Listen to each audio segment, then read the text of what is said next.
Hello, everyone, and welcome back to Our Golden 20s. My name is Sadie, and I'm joined by my co-host Tegan. Hey. And we are so excited for today's episode. We're going to be talking all about travel. I feel people are starting to travel as the weather gets warmer and as we're obviously inching closer to summer.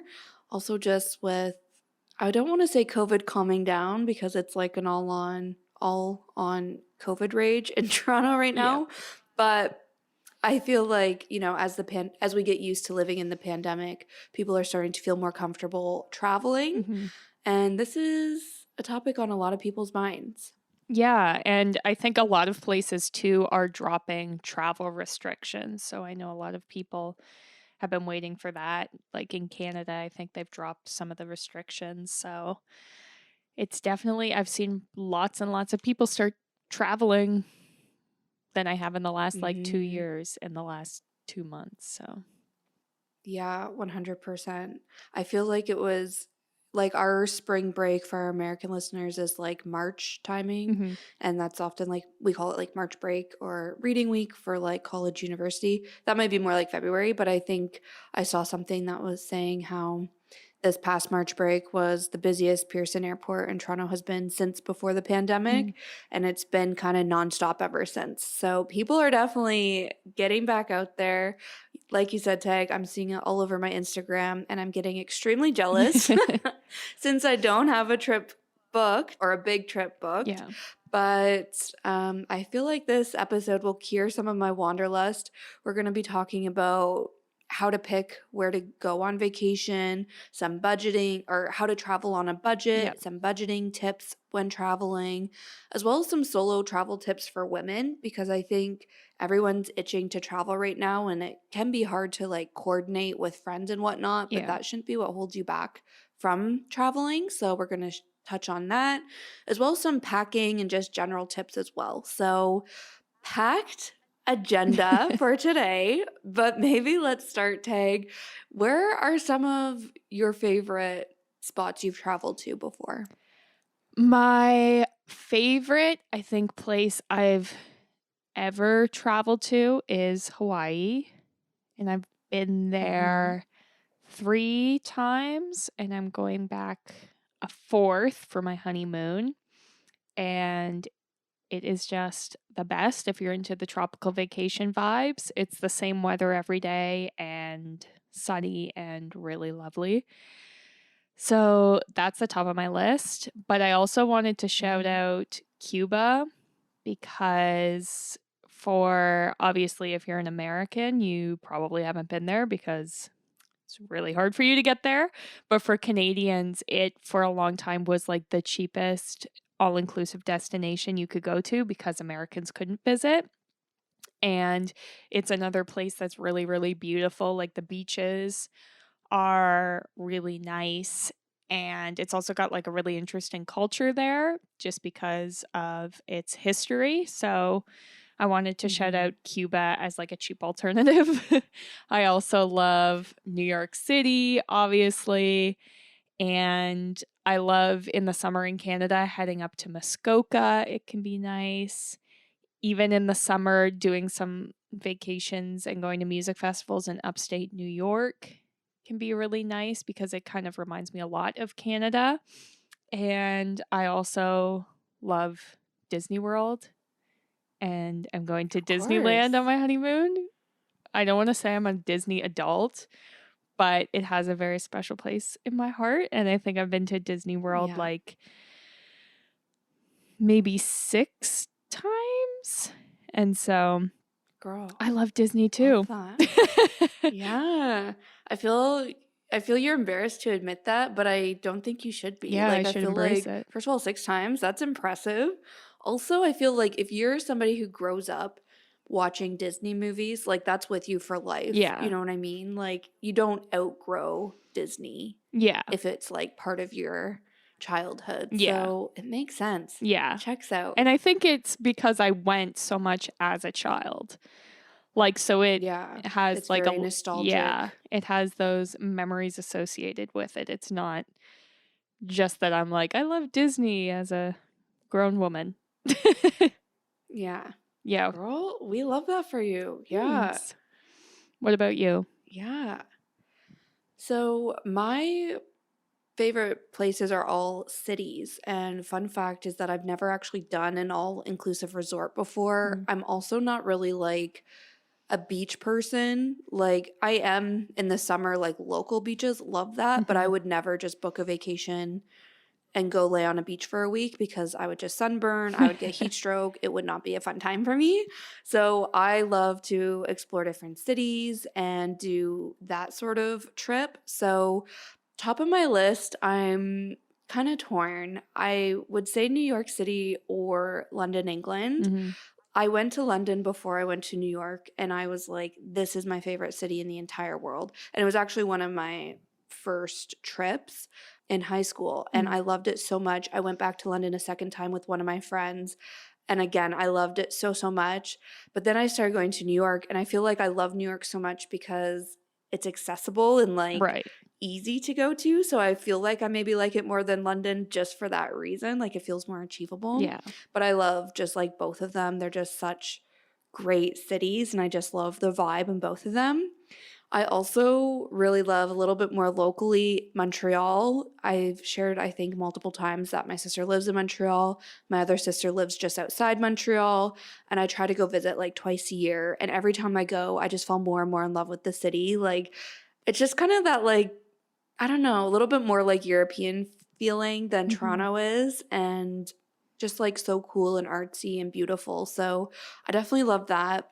And then last on my list that I thought was worth shouting out, but I haven't actually done a full trip there, but I'm dying to go back. It's like top of my list for places to travel to post pandemic is Amsterdam. And I did stop in Amsterdam once, and it was just for a 12-hour layover on my trip to Bali in March 2020. And I left the airport, spent, a couple hours, I'd say like most of the day, morning into afternoon, exploring Amsterdam. I went to the Anne Frank Museum. It was just so beautiful, even though it was raining and freezing cold when I went and I was outside like the whole time. But it was just so beautiful, but also a place where like my dad's family is from the Netherlands. And I feel like Amsterdam was somewhere where I was actually like, this feels homey to Hmm. me. And like, I don't know if I was just feeling like, I don't know, connected to like my roots or whatever, even though I didn't see family, I didn't do anything like that. It just felt so welcoming, and like I loved the people, and I'm dying to go back to see more of the city and actually do like Amsterdam things, you know what I mean? Mhm. So I think that those are my favorite cities so far. Yeah. I love to travel, so I'm just like, what's next? What's next? Yeah. Yeah. There are, I feel like, a couple of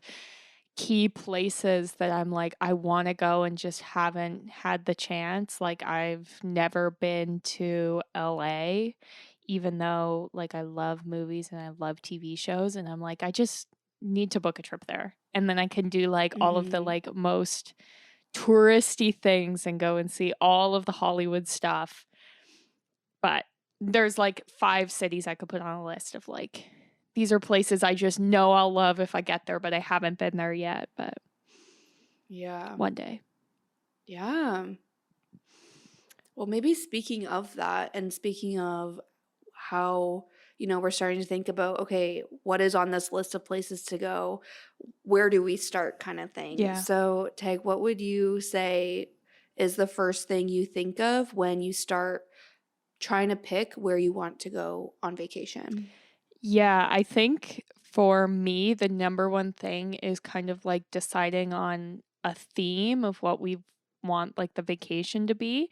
And so for a lot of my vacations, it's like, oh, we want to go see this concert. So we'll travel to the city to see the concert. So then it's like the theme of it is, music. But then for Hawaii, it's like, okay, our theme is relaxation and tropical drinks or Hmm. whatever it is. And it could be like, I want to go on vacation to relax, or I want to go on vacation to learn something. And this could be to learn a new language, or to learn about the history of this place, or to learn about art, whatever it is. Or it could be that you want to try a new skill, like if you're really into fishing, well, then maybe your vacation, you're going to go camping to try this out. Or it could be that you want to spend time catching up with friends. So then you start to think about the kind of vacations where that would be like where that would make the most sense to do. So I think that's always where I start. Mm. That makes a lot of sense. For me, I don't even know what spurs these things on, but just I feel like randomly I'll see something online on Pinterest, Yeah. Instagram most often, and I'll be like, I have to go there. And it'll be the most random thing. Like, a perfect example of this is I went to San Francisco in 2018 because I saw a picture of a girl on Instagram who was at the top of this hill on this swing, swinging out over the city. Mm. And ever since then, I was like, I have to go to San Francisco. I have to go on that swing.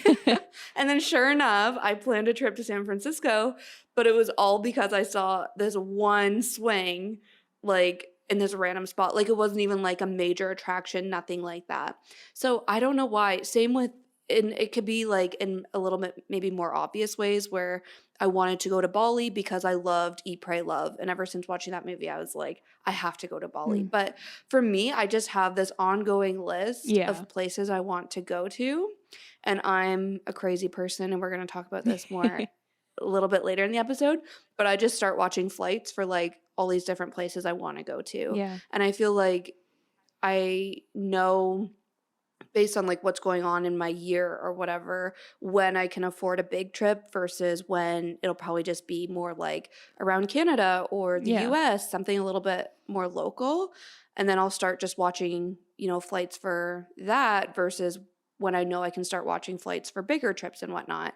And then it's just really like I have this ongoing list of places that excite me, intrigue me, and then basically whatever kind of pops up and works out first, Yeah. that's where I'm going.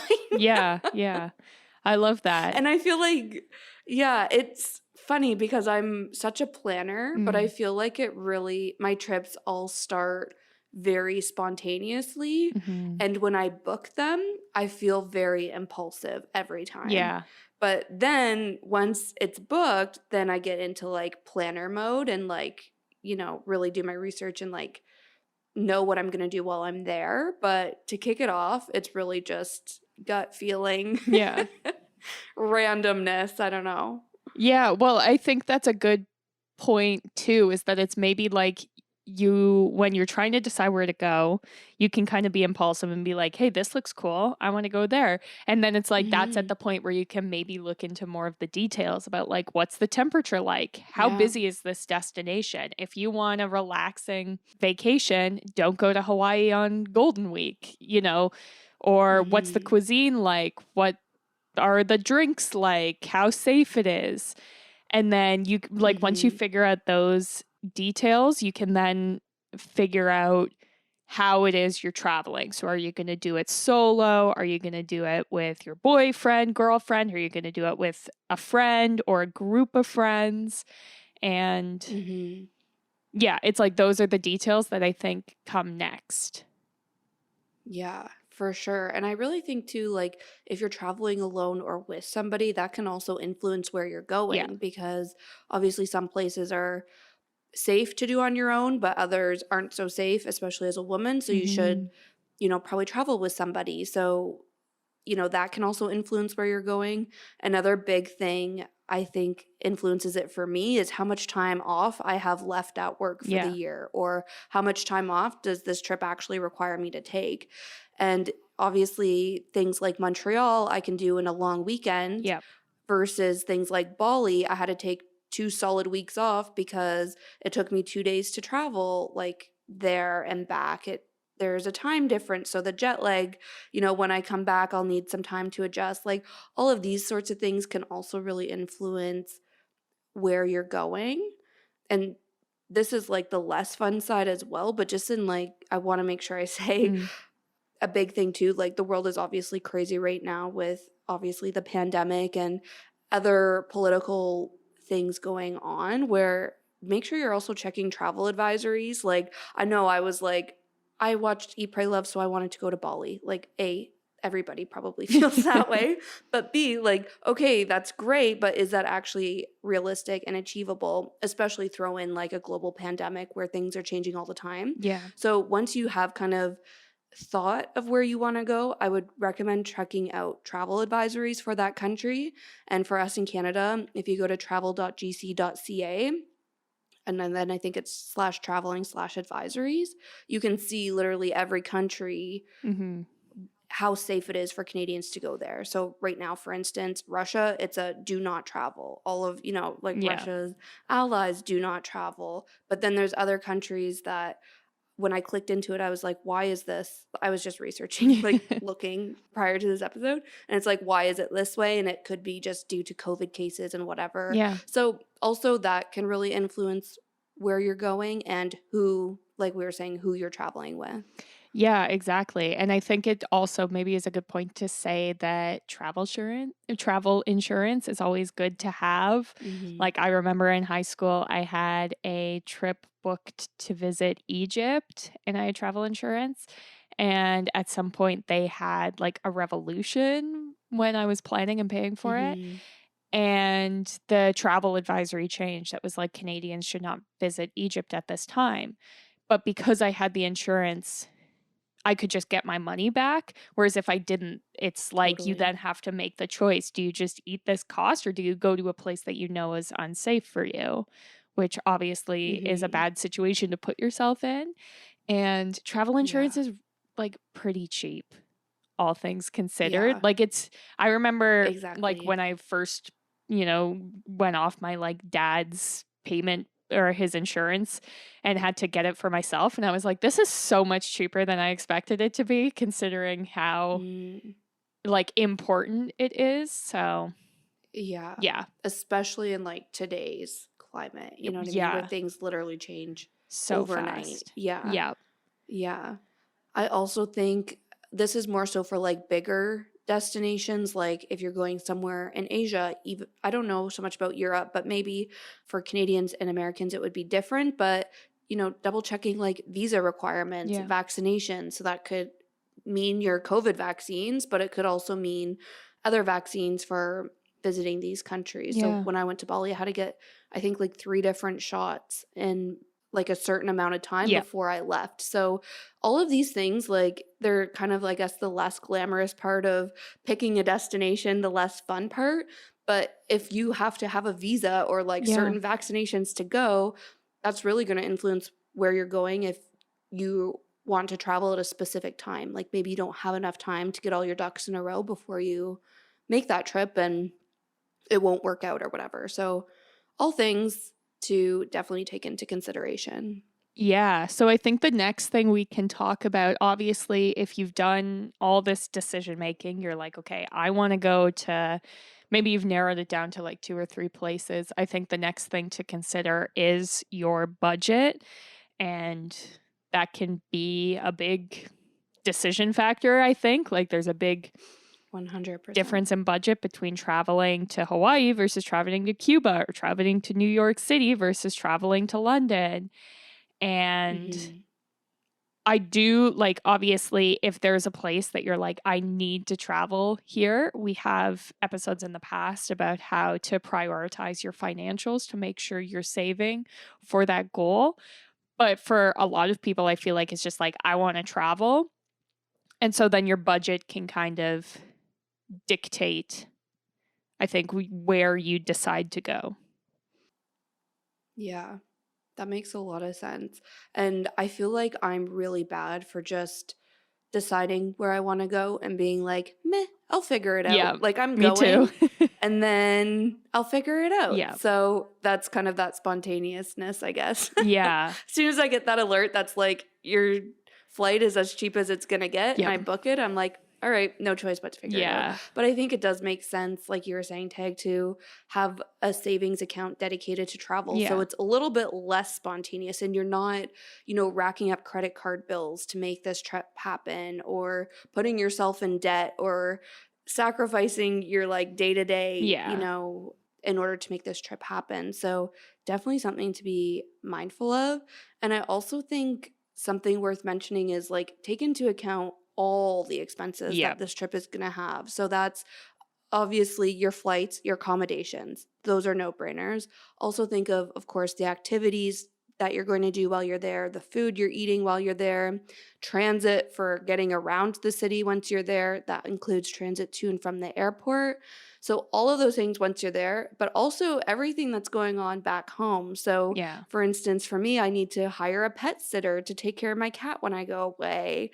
I need to like look into data roaming if we're going to the US or outside North America, is even more so of like, what are these costs going to be? And like, how much is this actually going to add up to? Yeah, not to mention if you have a job where you don't get paid vacation, it's just that book your time off. Yeah. And if you're not working, you're not getting paid. It's like you then have to take into account, okay, you're taking a week off. That's a week where you are not going to be making money. And so it's Hmm. also, I feel like you said, so easy to be like, oh yeah, this is a quick little trip. I'll be cheap. It'll cost $1,000. But then it's like, okay, when you're in the airport and you're buying snacks for your flight that are $15 each, like it's so easy to rack Hmm. up like your actual spending when you're out and about. Totally. I feel like my second trip to London was cheaper than some of the weekends I've done in Montreal. Yeah. And it's really just based off all those little decisions that I Yep. made, like what I ate, what I bought while I was there, how much shopping I did, Hmm. like all of these things. So take everything into account for sure. Yeah. So always find like what we're doing for our trip to Hawaii is all of the money that we want to spend there, we have in an account. And so everything I pay Mm. for on my credit card, that's like, okay, we booked to go to a luau in Hawaii. I pay for that section of my credit card from that account so that I can always see how much money's left. And so it just makes it Mm. so much easier because you're looking at these things like it's like, okay, we want to go horseback riding and you're looking at it and it costs 150 US and you're like, I don't know, that seems like a lot of money. Do I want to do it? Is it worth it? Well, if you have a budgeted amount set aside, you can see, okay, well, I have, exactly 150 bucks left. Do I want to spend it on the horseback riding or do I want to save it and buy souvenirs? Or, like it's just so much Mhm. easier when you're not just trying to make it up in your head, when you can like clearly see it. Yeah, that sounds so smart. I'm already taking notes. Yeah, it's been good. It's the first time I've done this. There have been other trips where I'm like, yeah, whatever, we'll see what happens. When we went to New York together, I was Yeah, like, whatever. I was like, I'm not going to go so broke. We'll funny. see. But that's not the best way to travel. Yeah. Yeah, 100%. And I feel like the more you travel, like obviously the more experience you get Yeah. and then you learn these things along like the way? So makes sense that we're not quite there yet or we're just figuring these things Yeah. out after going We're on like learning. a few different trips. Yeah. Yeah. And so I think if you are someone who really wants to travel and you're feeling the travel itch, but you don't have a huge budget just because, COVID obviously put a financial strain on everyone, or, traveling with kids is obviously a lot more expensive than just traveling by yourself. Whatever the situation is, it is always cheaper to travel closer to home, and a lot of these like close vacations can be just as nice, if not nicer, from my personal experience at least. So if you have a smaller budget, I think always start looking at your local attractions first. Yeah, that makes so much sense. Like I've been to New York City 3 times, and it's like for a trip like that, it's somewhat close for us Toronto girlies. And you can really like adjust your budget as much or as little as you want. Like for us, we can drive to New York City, which before gas prices were crazy, was a lot cheaper. I took the train in once, which was a lot cheaper than flying. And even like within Ontario, we have so many nice destinations that if what you want is just like a break from your life, time in a hotel, whatever it is, there are Hmm. close options that aren't like, okay, I'm going to buy $1,000 flight to London. Yeah, definitely. And I feel that's it exactly. Is you just need to sometimes remove yourself from your routine, from Yeah. your space, from your day to day to get that reset like vibe that a vacation gives you. Doesn't necessarily matter where you're Yeah. going. You can still get that 100%. However, that being said, I'm a big dreamer, guys. You guys know this about me. So I feel like we do also have some tips on traveling more internationally on a budget if you're, wanting to explore somewhere further away. And Hmm. I feel like a good place to start actually, once you've kind of decided where you want to go, is looking into what are their peak seasons, Yeah. what's, their off season like. And that can also dictate like how expensive it's going to be. It's probably going to be more expensive during it's like peak season, Yeah. you know what I mean? But off season will be a little bit cheaper, and that'll be cheaper for flights, cheaper for accommodations, probably cheaper for things while you're there. So definitely something to look into. However, that being said, there are like sometimes downsides to going off season. So my Bali trip, I went in March, which was off Mm. season, which meant the humidity was through the roof. Like the weather was so hot. The humidity was crazy. There was a lot of rain that time of year. Mm. Like we lucked out where the weather was fine, like it was really hot, Yeah. but if we went in August, which is their peak season, the trip would have been more expensive, but it might have been a little bit nicer weather-wise. So Yeah. there's like definitely pros and cons, but if you're looking to save money, I feel like it could be worth the gamble if you Mm. know what you're signing yourself up for. And also like talking about flights, like I know we've talked about the Hopper app before. I Yeah. think Tag, you and I both use that. Yeah. And that's how I'm tracking all these flights, like I was telling you guys, like a crazy woman, just being like I'm like a travel agent Yeah. for myself, essentially, tracking different flights to different cities, different days, whatever. But it'll tell you within the app, like just by color coded, even Yeah. like on a calendar grid, expensive times to travel to that city versus, cheaper times to travel. And then you can actually watch these flights and get notifications as to when the prices drop and when it's a good time to book. I know Hmm. there are other apps, but I've used Hopper, I think, for every trip I've gone on since 2018, and it just only gets better and better. So definitely do that. Also, it takes into account like different airlines, so it takes out a lot of like the manual labor of you having to track all of these things on your own individually. Yeah, I think another good option for looking for discounts as far as accommodations go is we've used hotels.com in the past, and it's been very helpful. Like we've found some really cheap things, and always collect travel points. Even though you're like, I don't travel that Mm. much, it's never going to mean anything. Like, you don't know that. I know with hotels.com, like my mom has gotten free nights at really nice hotels before because she's booked everything through hotels.com. And so I also wanted to throw that out there. Yeah, 100%. I feel like points is actually such a good thing. Mhm. Like, I know my friend, she was just telling me, she's like, girl, you need to sign up for Aeroplan. Like, Yeah. it's, I think it's only Air Canada. So if you don't love flying Air Canada or if you're not Canadian, you're like, what is Aeroplan? But she's like, you need to sign up for it. Like, these points really rack up. Yeah. Same with, I don't know if Air Miles is such a big thing anymore. I feel they're trying to make a comeback, but, like, even credit card like points and Yeah. whatnot you can put towards flights and accommodation. So definitely hacking the system and making it way more budget friendly. Yeah, definitely. Yeah. I just remembered two other things I wanted to say on the flights before we jump too much more into the accommodations. Sure. I think similar to places being peak season and like off season, flights are the same way. Mm. And obviously, the cost of flights are always fluctuating.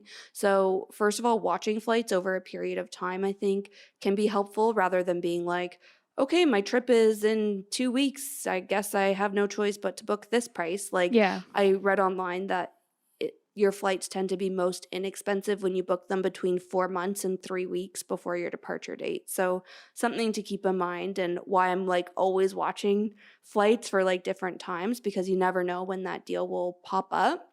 But also there's like peak times when to fly. Mm. So for instance, flying a Friday to Sunday might be more expensive than flying a Thursday to a Monday, or flying an afternoon flight might be cheaper than flying a morning or evening flight. So just taking those things into consideration, playing with those sorts of settings when you're watching flights or looking to book, I feel like they can really change the cost and to like a minor inconvenience to you. Yeah, definitely. Also, this Yeah. is like a very random hack that I just thought of, but look into your credit card because I know like a lot of people have travel credit cards and my husband has one and we were looking up the benefits and it's that he can get into the airport lounges at airports Yeah. which come We'd love with that. free food and drink and like nicer seats. So I'm just going to throw that out there to look into that as well, especially if you have a credit card that's like collecting points for travel. They often come with Yeah. like those kinds of bonuses, even like early Perks. boarding or, Yeah. like random stuff that you would never think of. So I'm going to throw that Yeah, out there too. definitely. Yeah. One other like hack that I don't know if this is for everybody, but I really, really loved it. When it comes to flights, if you're going somewhere far, Mm. you could purposely choose a longer like flight to get there with a layover in a different city. And if that layover is long enough for you to leave the airport, then you're seeing essentially two cities in one trip. So that's what I did to see Amsterdam on my way to Bali. On my Bali trip, I actually could have seen, I think, 4 different countries, but I only saw 2, which was obviously Amsterdam and Bali. Mm. I didn't see anything on my way back because of it was right when the pandemic hit, so I Yeah. was like literally I landed in Paris and I was about to leave the airport and it was like, "Paris outbreaks with COVID." I was like, "We're staying put in the Yeah. airport." And the other one was Malaysia, and I Mm. had to have a visa to leave the airport, which again goes back to doing your research before you go. Had I left the airport, I wouldn't have been able to get back in and I would have just been screwed. So definitely do your research, but I feel like that is like such a hack way to see multiple cities all within one flight. Yeah. However, it does obviously require you to take more time off because your flights are drawn out a little bit more, but it kind of weighs out because often flights with connecting flights or connecting connections, that's what I'm trying to say, also are cheaper than direct flights. So many like little hacks. I'm like trying to share everything as it pops Yeah. into my head, but I feel like those are some of the big ones on the Yeah. flights piece. Yeah. And I haven't used hotels.com tag for accommodations, but I've used Expedia and I've Mm. had pretty good success. I really like them because of their cancellation policy, Mhm. especially right now when things are still feeling a little uncertain. You can cancel like up to 24 hours before your check-in time. So for most cases, Yeah. double check that. Like, don't just take my word for it, but I think that's great. I've also used obviously Airbnb. I Yeah. think that's really great, especially if you just need somewhere to sleep. Yeah. Like, I know shared accommodations on Airbnb might be kind of sketchy to some people, but that's what I did in San Francisco. It saved me so much Mm. money. I was just there to sleep. Like, it was fine. I've also used Hostel World, which I more so recommend just for Europe. I Mhm. think hostels are like very popular in Europe because traveling's so common and easy there between countries. Yeah. I feel like in the States, I like looked up hostels in New York and there was a lot of like bad reviews and stuff. Yeah. But if you're looking for like budget friendly options, definitely check it out. I think with hostels, a lot of them offer private rooms, so it is a little bit more of like that hotel experience, just probably less amenities and all of those sorts of things. But you can also do like shared dorms, which I did in London, and it was like so cheap. Yeah. But I shared the room with my friend and then 2 other random like strangers that we didn't know. So it is, I guess, I don't know, not for everybody. And obviously make sure you're like reading reviews and Yeah. like looking at these places very carefully because you're probably leaving all your stuff in your hostel room and you want to make sure you're trusting people. But it can be a really great way to travel cheap, especially in Europe. Yeah, and I feel like with Airbnbs and hostels, it like if you're traveling with a friend or a group of friends, that's where you can really make things cheap. Because if you have, Hmm. 6 friends, that's 2 hotel rooms, whereas you can get an Airbnb that fits 6 people for probably like the same price in some cities. Yeah. So, yeah. Yeah. I think, yeah, if you're looking to travel on a budget, I would say try to travel with someone just so you can split the cost of accommodations. Yeah. Like, accommodations really add up. And I love traveling on my own, but it's like, I don't know, I feel like the biggest piece I feel, or the biggest hit I take Yeah. when traveling on my own. Well, you Yeah. should check out However, hotels.com because let me tell you, they're yeah, cheap. I The thing should. with hotels.com is I Yeah. think it doesn't show you the exact location of it. It just tells you how close to the downtown core it is. So Okay. that's why it's so cheap. But then you have to, if you're the type of person who's like looking at reviews and willing to like look up the hotel and then you can literally just see where it is, it's Mm, for you. But it's like you have to do the legwork, yeah. but then you get the discount. Right. So, Hmm. yeah. Interesting. Yeah, I'll have to check it out. I feel like the more I travel, and probably also the older I get, the more money I make, I feel like accommodations are worth splurging on. And I Yeah. feel like I read an article a few years ago that said accommodations are kind of becoming part of the reason people are traveling. Like, Yeah.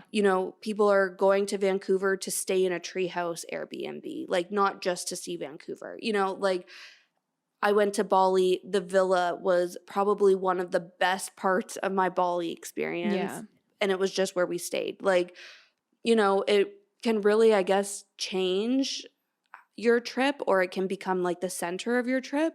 But of course, it takes like a lot of money to afford good accommodations, especially on every single trip. Yeah. I would love to stay in like boutique hotels in every city I go to, but like I'm not there yet. But every now and then, maybe it's worth the splurge. You know what I mean? So, Yeah. yeah, Definitely. yeah. I think too, just before we transition off the budget topic, I think there's also a lot of hacks on saving money when it comes to attractions and things to do, Mhm. places to see when you're actually there. So, again, this requires a little bit of research before you go, or maybe even while you're there, but research days and times that things in the city are free. So, that could be museums, it could be maybe the weekend you're there, there's local festivals or concerts or like sidewalk Mhm. festival type things. What is the word I'm looking for? I don't know. Yeah. I know what you Either mean. way, Yeah. something like, yeah, Yeah. something just like free community-based happening that you Yeah. can check out without spending a lot of money. I also got gifted the best book ever. It is a Lonely Planet book, which I feel like I'll talk about a little bit more. They have a whole bunch of travel books Mm. essentially. I think they're a travel company, and a lot of the travel books I have are by them, Mm. but my favorite one is called The Best Things in Life Are Free, and it's all the major cities, I think in, I don't know. I want to say North America, Europe, Mm. maybe. I don't know if it goes beyond North America and Europe actually, but it has just a list of by city, like the best things to do in the city that are free or extremely affordable. So definitely check that out.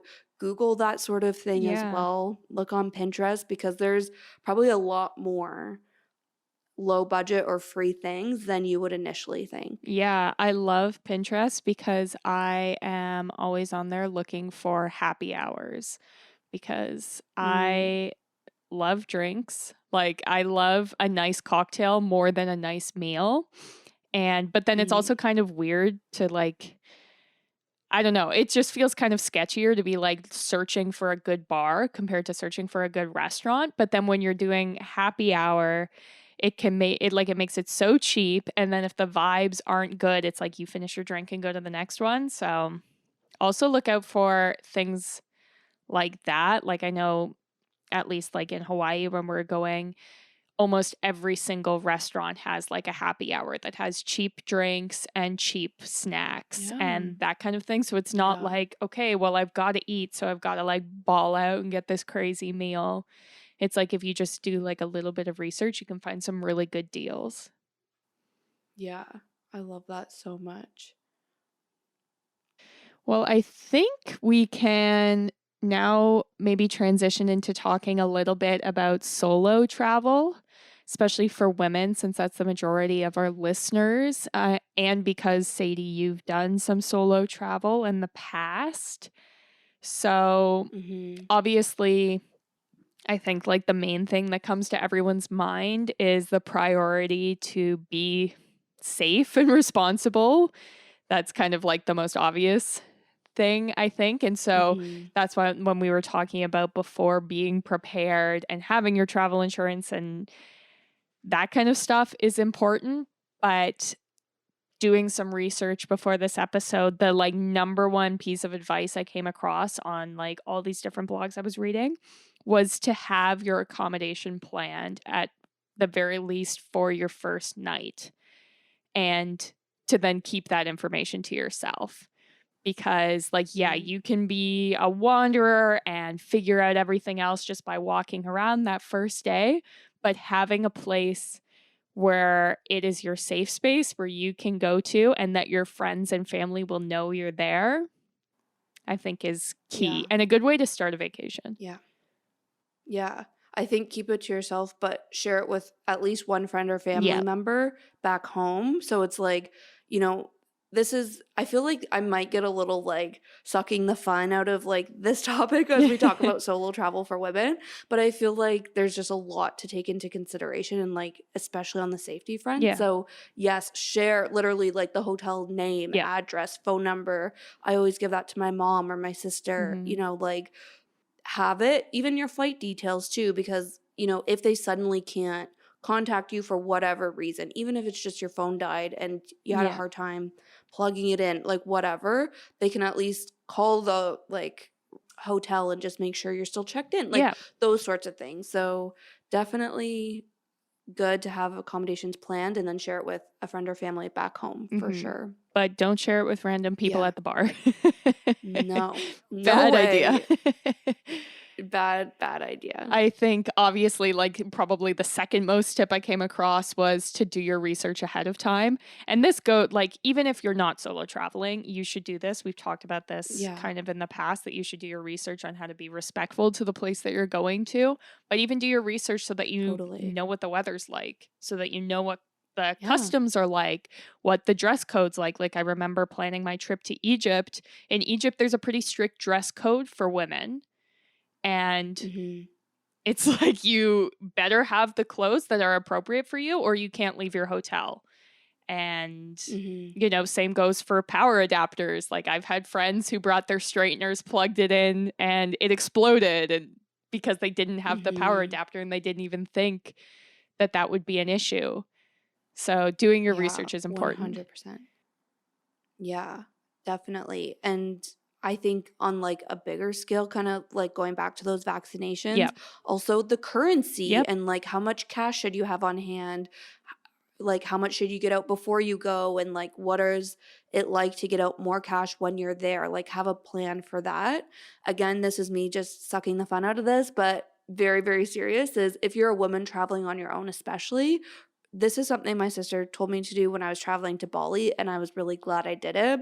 But write down the Canadian or American embassy in the country you're going to, Mm. especially if it's somewhere like Bali, where I was like, halfway across the world. My family couldn't just hop on a flight and Yeah. come save me or like come see me or Yeah. whatever. So basically, the whole point of an embassy is if something goes wrong while you're traveling, that's your kind of ticket to your home. You know what I mean? So if something goes wrong, contact them. If it's safety, if it's you lost your passport, Yeah. whatever it is, make sure you have that contact information like readily available should you need it. Yeah, I had a friend who had their passport stolen and they had to go to the embassy Yeah. because like Canada won't let you in without it.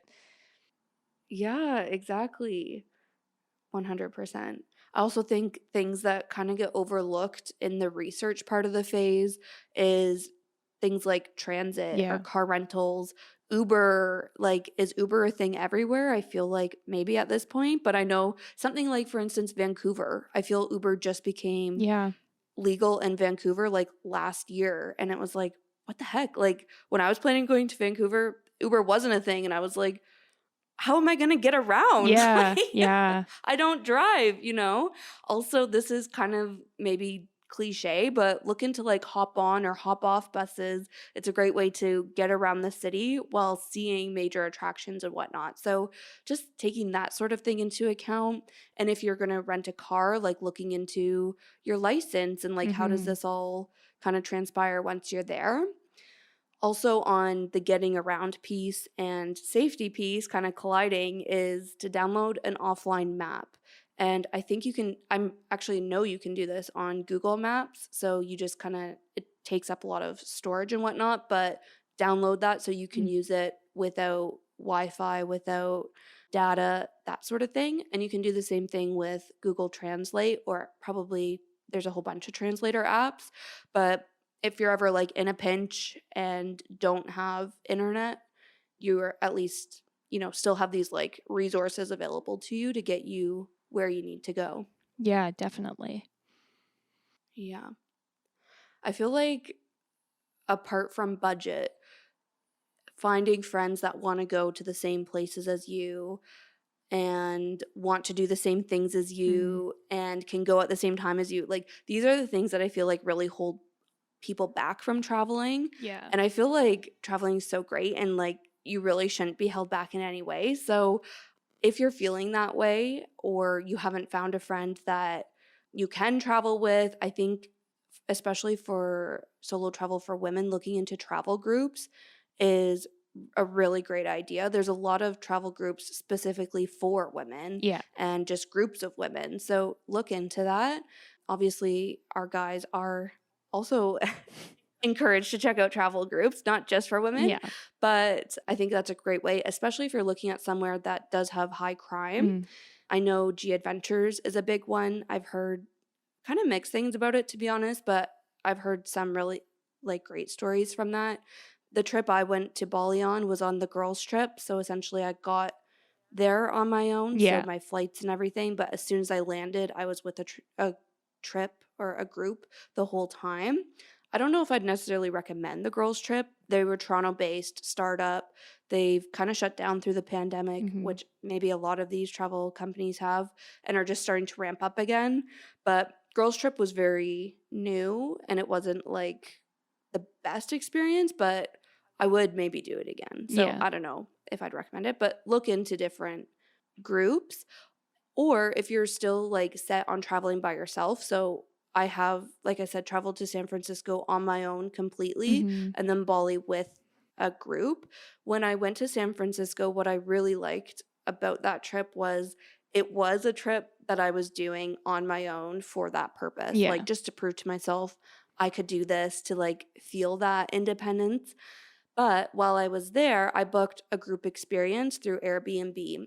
And that was kind of a way to meet other people, to experience things with other people, to maybe make friends, even though the majority of the trip was on my own. So, a great way to look into these sorts of things. I booked mine through Airbnb experiences, Mm. which I definitely recommend. That if you're not familiar with it, it's essentially like locals can list services and activities the same way they can list their homes. So I did a hike that ended with beach yoga. So the local who did my experience was a yoga instructor, but Mhm. she had also lived in San Francisco for 10 years and took us on a little walk before we ended up at the beach to do yoga. So that was so nice. There was, I think, like 4 or 5 of us that did the experience. So it was the way to, like I said, get to know other people and just like I guess, have some social interaction because Yeah. traveling on your own can feel kind of isolating. Also, somebody just to take your pictures. Or on a less like organized way, maybe than like booking something, could also just be joining a museum group or a walking tour, looking into those sorts of things. So, again, it feels like you're part of a group when you're doing some of these like touring around Yeah. like excursions. The one thing I do want to call out is I do hear of people solo traveling and then using dating apps to meet people. And I don't think that's a great idea. Obviously, you do you. And if you feel comfortable doing that, like, okay, but maybe just take some like extra safety precautions. I Yeah. feel like I don't know how I would go on a date in a different country and not mention that I'm there by myself. Yeah. Like, and like essentially like give them all the information to be like, if you kidnap me, nobody will know. Yeah. Nobody's here to save me. Like, I don't know. So if you can meet up with people in like a safe way, sure. Yeah. But I feel like there's a lot better ways to get a social experience in without counting on dating apps to do that. Yeah. Well, a lot of hotels have like a person who will find you activities. Like I know when I was in Cuba, there was like an activities person. When I'm in Hawaii, there's like a desk in the lobby. That's so if you want to try surfing, they will like sign you up for a group surfing lesson. I also wanted to mention, I think this is a thing in like New York and other places, but there's an app called ClassPass, which is for like Mm. workouts. And back when I was freelancing, I would work out during the day. And like half of my workout classes would be people that were traveling from other cities using ClassPass. And I was That's like, so that's such a fun. great idea. Like that thought would have never occurred to me because I would never work out on vacation. But if it's like, Yeah. if you're in, like, I remember chatting to a girl right before the pandemic, and she was like, I'm from New York, but I came to Toronto for a weekend. I'm here by myself. I've never been here. And it was like a Friday at 11. So she was like, there wasn't too much for me to do. So I signed up for this yoga class because it sounded cool. And I was like, that's just so sick. So I Yeah. wanted to shout that out I too. love that. Yeah, 100%. I think my last tip on traveling solo, again, really coming down to the safety piece, I personally think unlimited data slash roaming is worth the splurge and look into options so that you can get that through either your phone carrier or even maybe buying a SIM card when you get to your final destination. And really, I think that goes without saying. It's just really a safety thing. You want to be able to always have a way to contact somebody if there is an emergency.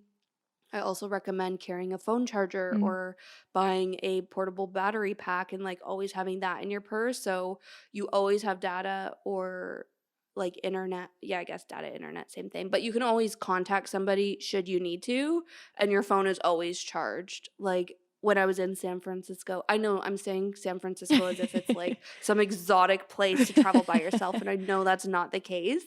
But it was a big deal for me because it was like far from home, yeah. like my parents couldn't just like drive and check in on me or Yeah. something. But anyways, I was in an Uber and my phone was like dying and I was like, "Can I please plug this into your car?" So I did, but I got off like out of my Uber. This was after my Airbnb experience. So I was like obviously taking pictures and stuff Yeah. and like it was fine. I was by the water though, so I lost service. So getting my Uber was tricky and Mm, that was a whole thing. Then I get in the Uber, charge my phone to like 3%. Like it was a whole thing. And then I ended up getting, because I didn't have a like portable battery pack, right. I got to like a restaurant just so I could plug my phone in and like charge it before Yeah. I went on with like the second half of my day. So I learned the hard way how important it is Yeah. to like have these sorts of things. But I think if you're going somewhere like more exotic than San Francisco, these things should be like top of mind to Yeah, ensure safety at all times. definitely. Well, and even like we've talked about Cuba, like the last time I went, my cell phone got no service. I think that maybe you can, Mm, like, if you pay ahead, you can try and get something, but like it had yeah. nothing. So it's like you have to do your research and come up with a plan if that's the case. Even like within the US, a lot of the national parks, you don't have cell phone service there. And that, like, so many Mm, people go missing in their national parks because some people are yeah. irresponsible and they don't have cell phone service or they get lost. And Yeah. it's the kind of thing like you think your cell phone doesn't help you until it's dead. And then you realize like how Yeah. much you rely on it. 100%. So, so true. Okay, I think that's it. I feel like I'm like being like, okay, no, traveling on your own is amazing. And Yeah. I hope I'm not like scaring people off because I really think you get so much more awareness about different parts of yourself that you Mm. won't learn in Yeah. other situations. At least that's how it was for me. So I think it's 100% something everyone should do, but there is a lot to like take into account. So I hope we just like highlighted some of those things or like Yeah. gave you things to think about if you are considering traveling on your own. Yeah, definitely.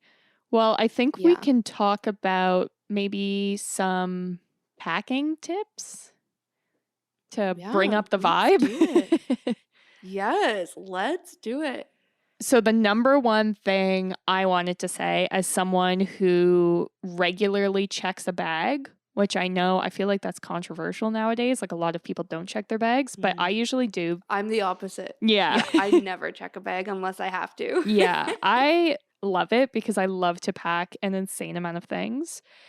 And so that's why I do it. But if you are a person who checks a bag, you should always keep essential things in your carry on. Things like your charger, your toothbrush, anything sentimental. Like, okay, this is very random, but I remember seeing like a YouTube video 10 years ago of Carly Kloss saying that she lost all of her jewelry because she kept it in her check bag Oh and it got dear. lost and never found again. And she was like, it was all sentimental. Like stuff like that should always be in your carry on where you can see it at all times. Same with expensive electronics. It's just the kind of things that you need to survive as long as it takes for you to get your luggage back, they should be on you. I know, like, when I went to Palm Springs, we had a quick layover where a flight got delayed and we had to run to our plane to catch it. But it's like the luggage isn't running. So, of course, it gets stuck in, I think it was like an LAX. And so then I was in Palm Springs and I was wearing like Lululemons, a sweater, and I didn't have my toothbrush. I didn't have deodorant. I think I was wearing like Uggs or something too. Like it was just not great. So it's like a lot of people I know bring Yeah. an extra change of clothes or at the very least like extra underwear. They'll even bring like a swimsuit if they want. It's just always be prepared because Yeah, the one time you don't pack it, that's when your luggage will be lost. exactly. 100%. I feel like I've maybe saved on Pinterest like a checklist of everything you should have in your carry on. Yeah. And I feel like now it just becomes like a mental note. But even when I do travel with just a carry on, I feel like while we're on the topic of that, I use packing cubes even in just my carry on to keep things condensed and Yeah. organized. And I know we've talked about packing cubes in past episodes, but that's like my biggest packing tip, even if you're just using a carry on. So, something I wanted to throw out there to make sure, like you said, you have all those essentials covered and Yeah. they're organized in a way where it's easily accessible too. Yeah. Another thing I wanted to mention was to pack anything wet in Ziploc bags. And by that, I mean like shampoo, face wash, sunscreen, because the only thing worse than losing your luggage is having your sunscreen explode inside your bag and ruin everything that's in it. And especially like as someone who checks a bag, you see how the baggage like handlers treat your suitcase at the airport. Like things are going to explode. It's just what's going to happen. Yeah. So my favorite are actually the bags that your like Glossier orders come in, those like pink bubble wrap ones. But even like a bunch of bathing suits I order come in like these plasticky bags. And so everything that could leak, I put into one of those bags. And it's a lifesaver, even for carry-ons. Like I had a little serum and it exploded in my carry-on on my way back from New York. And all it did was like make all my other skincare products have serum on them, which isn't a big deal. But it's like it would have been in my bag with my books and my iPad and just like not a good time. Yeah. And again, chipping in for the carry-on gals, I feel like your liquids already need to be in a clear bag Yeah. going through security. So it makes it so easy. If you've just packed it that way and like that Ziploc bag or clear bag is your makeup bag, Yep. like it makes it so easy. Just pull it out of your carry-on, put it through security, pick it Mhm. up, put it back in your bag, like done. You know what I mean? Makes it obviously practical and just like so much easier. Yeah, another thing I wanted to mention was if you have like non-negotiables, things that you use all the time you can't live without, do not assume that the place you're traveling to will have that for sale, whatever it is. Like I know there are some over-the-counter drugs in Canada that are not over the counter in the US. And if you're like, I need this drug, I assumed it would be available at CVS, like probably won't be. I know when I was planning to go to Mhm. Egypt, everyone was like, bring sunscreen with you because sunscreen is very, very expensive in Egypt. And Mhm. even like when I was in Cuba, it's very hard to buy things that aren't like souvenirs if you're at your resort. Yeah. So if there's something that you need to survive, do not assume that it'll be for sale there just because it's for sale in the city that you live in now. Yeah. That's so funny you say that about the sunscreen in Egypt. Bali was the exact same way. Yeah. And since I just took a carry on to Bali, I was like, it's not going to happen. Like, I'm not taking sunscreen. Yeah. And I'm like, I know it's expensive, but like, how expensive can it be? You know, Yeah. I get to Bali, I forget how much I paid. I want to say it was like between 30 to 50 Canadian dollars for one bottle of sunscreen. Yeah. Yeah. And I'm like redhead-ish. Yeah. So I need sunscreen all the time. I need to reapply it. I need like high SPF. So this girl could not skimp out on sunscreen. Couldn't just buy a travel Yeah. size and take it. Actually, I did have a travel size to take with me, but it was like for my face kind of Right. thing. Right. I couldn't do my whole body with it, but I was like, how expensive is it going to be? Yeah, sure enough, it was like so expensive. I was like, okay, got it. Yeah. Yeah. Well, and do your So research. funny. Like I know in Hawaii there's like this really good tanning oil if that's what you're into, and it's like I can only ever find it in Hawaii. But it's like you Mhm. only know that if you've done your research. Like you only know that they don't sell sunscreen in Egypt if you've done your research. So, Yeah, makes sense. My last packing tip, and this is especially key if you are a carry on traveler like me, is to plan your outfits ahead of time and only bring what you plan to wear. yeah. And I feel like this, like, we've talked about this, but it was like at the end of a fashion episode, so you maybe didn't hear it, but like I literally plan my outfits from the shirt, the pants, the Yeah. shoes, the accessories, the purse, everything that I'm going to wear. I take a picture on my phone, save it, put it in an album for that trip so that it's easy for me to narrow down what I need to pack and also when I'm on the trip to remember what I have packed and what I Mhm. was planning on wearing together. So it really reduces any kind of like brain power both ways, like before you go and while you're there. That being said, I do often throw in like one or two extra things or like, Yeah.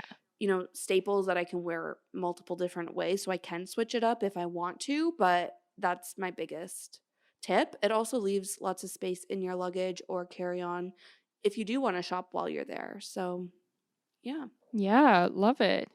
I think we just Yeah. have like 5 last General general tips. tips, yeah, that we can Yeah.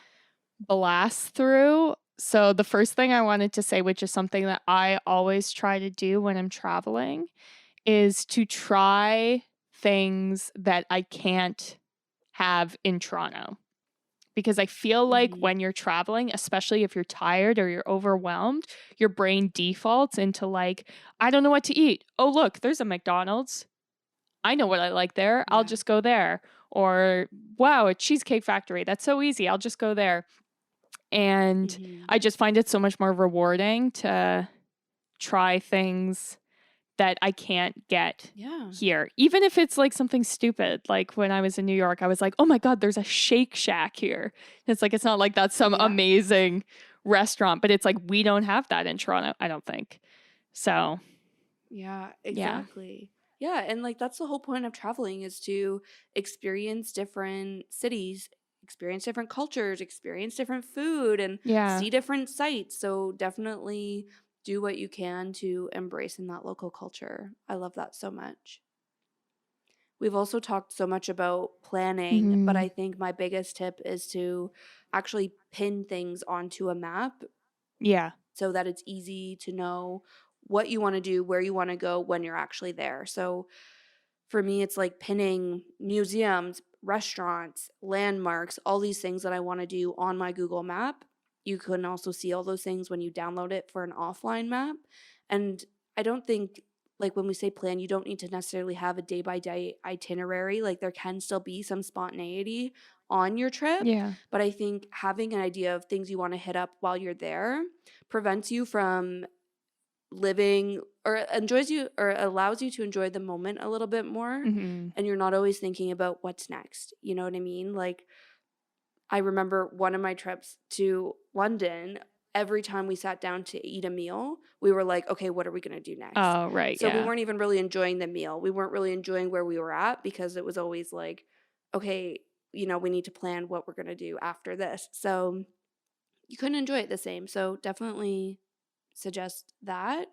We've already talked about searching Pinterest for ideas. Yeah. I also have a list of places I see on Instagram or TikTok by the city. If it's from influencers, just other people Mhm. who live there, like finding places from those locals, I feel like are those hidden gems and help you really experience that like local vibe. Also looking at travel magazines, websites. I know Travel and Leisure, Condé Nast Traveler, Lonely Planet, which I had already talked about. They have a website with a blog section, so you can get some recommendations and ideas for that. And last piece on the Lonely Planet before I let it go is they have books, like I was saying, for I feel like everywhere in the world at Mm. this point. So go to Indigo, wherever you are in the States, wherever you buy books in the States, and look in their travel section and buy a travel book for where you're going. I feel like you can get a lot of ideas, Mhm. but also take like ahead of time, but then take that travel book with you. So if you are sitting down for a meal being like, okay, what are we going to do tomorrow? You can pull out this book and it'll help you, at least get some ideas flowing, because it's always in those moments where it's like, where should we eat breakfast tomorrow? You Yeah. go on Google, you go on Pinterest, you can't find anything. You know what Yeah. I mean? So having that book, I feel, prevents that from happening. Yeah, I think another thing that is helpful is asking any friends or family if they've been to the destination that you're going to, what they recommend, because obviously, Mhm. like, they're going to be honest. It's not like an influencer. They will tell you what was good and what was bad, which is helpful Yeah, when planning. totally. The last tip is the most important tip, in my Yeah. opinion. Saved it for It last. is as soon as you book a trip or even before you book it, double check your passport expiry, and you want to make sure that, is it 6 months tag, that your Yeah, passport something like can't be that. expired Yeah. within 6 months, or you can't use it within 6 months of expiry or whatever. So look into that, because you don't want to be the night before your trip, getting your passport, your money, everything ready, everything's packed at the door. You look at your passport and it expires like tomorrow. You Yeah. know what I mean? So double check that. Make sure you're organized, at least with your passport, if not with the rest of your trip, for obviously a smoother experience to and from your destination. Yeah, well, I think that's where we're going to leave it. I think we can put together maybe a Pinterest board of some travel pins and that kind of thing. So if you are feeling the travel itch, definitely check that out. We are also on Instagram and we will be posting all of our best travel pics this week. We're on Facebook and Spotify and TikTok. And we are also on Patreon, which is your best way to show your support for the podcast. And we put out a new episode every single Tuesday. So make sure you're following us and are subscribed to us so that you see when those new episodes drop. And thank you so much for listening. See you next Tuesday.